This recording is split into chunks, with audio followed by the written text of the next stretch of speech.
When the New England Patriots traded Joe Milton III to the Dallas Cowboys for a fifth-round draft pick, the team did not know they would be giving away the man who may replace Dak Prescott. Last season, Prescott underwent hamstring surgery that forced him to miss 8 games and led to the rise of Cooper Rush. Since the Patriots traded Milton to the Cowboys, NFL experts and fans are watching closely to see if history will repeat itself. Since the trade became official in April, the Cowboys have been involved in NFL trade rumors across the league. But the trade talks really caught fire after Milton outperformed Prescott during the first public OTA of the season. Rick Butler of Rocky Top Insider described Milton's performance as an experience and a roller coaster of highs and lows that has the NFL talking. How long will Joe Milton have to wait to play in Dallas?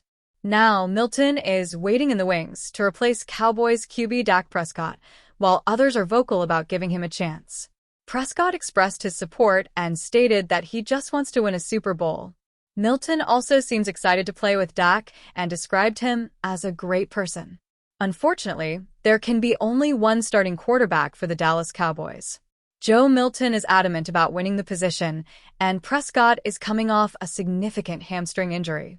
Despite all his success, the Cowboys could be looking to replace Dak because even before this latest injury, Prescott's leadership and talent have not led to playoff success for the franchise. Alex Kay of Bleacher Report listed the Cowboys as one of the NFL teams he expects will be the most aggressive sellers at this year's trade deadline. If Dak Prescott is already on thin ice due to his injury and lack of deep playoff runs, a poor 2025 NFL season could spell the end for Dak in Dallas. Honestly, another unfortunate injury could end Prescott's playing career altogether. With Prescott heading into his age 32 season and coming off a hamstring injury that could lead to further regression, the Cowboys could be farther from a championship than ever, Alex Kay predicts. Given how desperate ownership is to make it back to the biggest stage, it may not be long before the Cowboys elect to initiate a roster overhaul. Will the Patriots regret keeping Drake May over Joe Milton? According to Connor Ryan of Boston.com, the Patriots traded away Milton because he was vocal about competing with Drake May for the starting quarterback role in New England. Milton was also labeled a locker room problem by the Patriots. If Drake May has a sophomore slump and Milton takes over for Prescott in Dallas, the Patriots will have made a spectacular mistake. Following Milton's wild OTA performance, the Patriots and head coach Mike Vrabel must be kicking themselves for letting a potential starting quarterback go. The team has been trying to replace Tom Brady for 5 years now.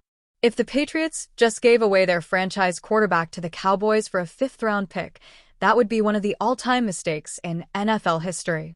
In our last installment of the Opponent X Factor series, we covered the Chicago Bears and briefly mentioned how tough the NFC North has become. The Green Bay Packers are one of those tough teams in the division, and the Cowboys have seen that firsthand, including the devastating postseason loss a couple years ago. The rivalry of two of the most historic franchises in NFL history will have yet another chapter when Dallas squares off against the Packers in Week 4. After going 11-6 in 2024, Green Bay is coming off their second consecutive playoff appearance. Yet, somehow Green Bay has a lot of players that are flying under the radar. Here are a few of the underrated players that could decide the matchup between the Packers and the Cowboys. Jayden Reed. During the draft that was held in Green Bay, the hometown Packers selected Matthew Golden with their first-round pick. While Matthew Golden possesses plenty of speed and is one of the more high-profile rookies of the draft, Green Bay has another playmaking speedster receiver. Jayden Reed is a small receiver at just under 5 feet 11 inches and 187 pounds, but he can fly. Over the last 2 seasons, he has been one of Green Bay's most consistent threats in the passing game or running the football. Head coach Matt LaFleur likes to get creative and find unique ways to get the ball in Reed's hands, whether it be on wide receiver screens, sweeps, or end-arounds. Last season, Reed had over 1,000 yards on 95 touches from scrimmage. Reed offers some potential as a punt returner, but isn't a consistent threat to score on special teams. Per Player Profiler, Reed is number 2 in the NFL in separation per target, meaning he's creating a lot of space between himself and the defender when passes are thrown his way. He led the Packers with 15 receiving plays of 20 yards or more. Reed does have issues with ball security and has fumbled 5 times over his first 2 years in the NFL. Yet, whoever mans the slot for the Cowboys this year needs to be ready to cover every blade of grass if assigned to Reed, whether it be vertically or laterally. Tucker Kraft. During the 2023 draft, the Packers selected 2 tight ends, Luke Musgrave in the second round and Tucker Kraft a round later in the third. Because Musgrave boasted such an impressive athletic profile, many assumed that Musgrave would be the lead tight end and Kraft would see the field to spell Musgrave. Over their last 2 seasons, it's been the opposite. While Musgrave has battled injuries, Kraft has emerged as a reliable underneath target for quarterback Jordan Love, and in 2024, Kraft had a breakout season. He recorded 50 receptions for 707 yards and 7 touchdowns. Kraft has a stocky build and is deceptively fast for somebody almost 260 pounds. He's strong enough to break tackles and will make something happen after the catch. 64%, 456 yards, of his receiving yards came after the catch. Look for Kraft to try to take advantage of the space between the linebackers and safeties on seams and intermediate crossing routes. Carrington Valentine. Similar to the Cowboys, following the departure of a longtime veteran cornerback, the Packers are forced to promote from within. Earlier this offseason, the Packers parted ways with Jaire Alexander, who has since signed with the Baltimore Ravens. The Packers are now tasked with finding a way to replace an all-pro cornerback. It remains to be seen if they can get that type of production right away, but Carrington Valentine is a pretty good start. Don't let Valentine's status as a 7th-round draft pick fool you. He's got a nice set of tools to work with. First, he's very fast. He ran a 4.4 40-yard dash at the scouting combine and has 32-inch arms. He's got fantastic instincts for the football and has totaled 14 passes defended over his first 2 NFL seasons. As you can see for yourself, he was not intimidated by playing against CeeDee Lamb and fared pretty well during their meeting in the playoffs in 2023. Now, because of his inexperience, the Cowboys should be able to get the better of him on double moves and set him up for big plays downfield. There is a knee-jerk reaction to looking at the Dallas Cowboys depth chart on defense that goes along the lines of wondering if the franchise is really interested in winning games. There are big-picture issues, like not having a contract extension for edge rusher and perennial NFL All-Pro Micah Parsons or paying do-nothing, always injured cornerback Trayvon Diggs $67 million over the next 4 seasons. There are smaller but just as important issues as well, like having arguably the worst group of inside linebackers in the NFL. The best of them, DeMarvion Overshown, won't even be back until the Thanksgiving Day game at the earliest after his second catastrophic knee injury in 3 seasons.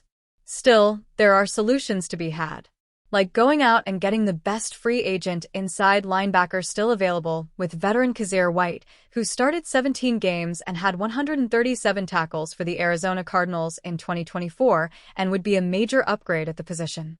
Bleacher Report's Brent Sobleski put White at the top of his list of bargain bin free agents, still available less than 1 month out from the start of training camp. All Kazir White does is make tackles, Sobleski wrote on July 3rd. Even so, he'll likely join his 4th team in 5 seasons upon signing a new free agent contract.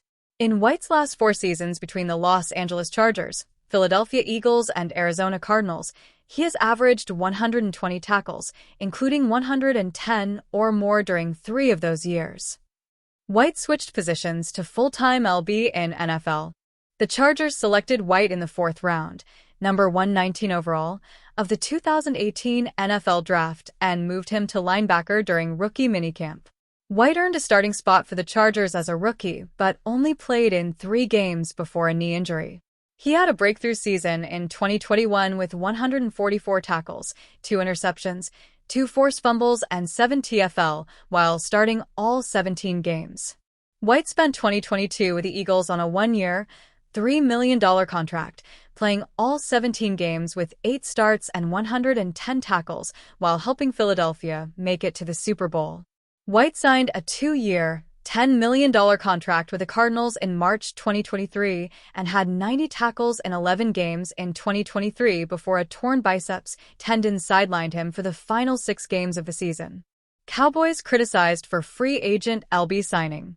The Cowboys actually brought in a pair of linebackers this offseason who will both likely be starters for the season opener at the Eagles on Thursday, September 4th. Dallas signed Jack Sanborn on a one-year, $1.5 million free agent contract on March 12th and traded for Tennessee Titans linebacker Kenneth Murray Jr. on the same day. Not everyone was a fan of the trade for Murray, who will make $7.5 million in 2025. Sanborn started 19 games over the last 3 seasons for the Chicago Bears. The Cowboys traded for Kenneth Murray Jr., who, I'm just not a fan of his game, to be honest, ESPN's Mina Kimes said on The Mina Kimes Show on June 4th. And I don't think he solves any of their problem. That's a very, very weak linebacker group. That's been the Achilles heel of their defense, of course.